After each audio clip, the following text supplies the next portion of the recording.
கிருஷ்ணகிரி அருகே நலன் காக்கும் ஸ்டாலின் மருத்துவ முகாமினை சட்டமன்ற உறுப்பினர் துவக்கி வைத்து கர்ப்பிணி தாய்மார்களுக்கு ஊட்டச்சத்து பெட்டகத்தினை வழங்கினார். கிருஷ்ணகிரி அருகே உள்ள அணை அரசு உயர்நிலைப்பள்ளி வளாகத்தில் நலன் காக்கும் ஸ்டாலின் மருத்துவ முகாம் நடைபெற்றது. சட்டமன்ற உறுப்பினரும் மாவட்ட கழக உறுப்பினருமான மதியழகன் கலந்து கொண்டு மருத்துவ முகாமினை குத்துவிளக்கேற்றி துவக்கி வைத்து பார்வையிட்டார்.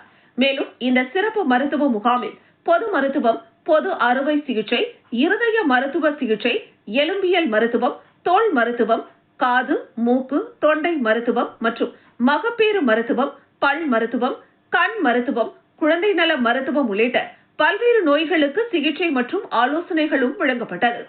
மக்கள் பயன்பெறும் வகையில் நடைபெற்ற இந்த மருத்துவ முகாமில் பச்சிக்கானப்பள்ளி, காவேரிப்பட்டணம், சோக்காடி, மோரமடுகு என பல்வேறு இடங்களிலிருந்து ஏராளமான மக்கள் கலந்து கொண்டு பயன்பெற்றனர். மேலும் இந்த முகாமில் கர்ப்பிணி தாய்மார்களுக்கு ஊட்டச்சத்து பெட்டகத்தினையும் சட்டமன்ற உறுப்பினர் மதியழகன் வழங்கினார்.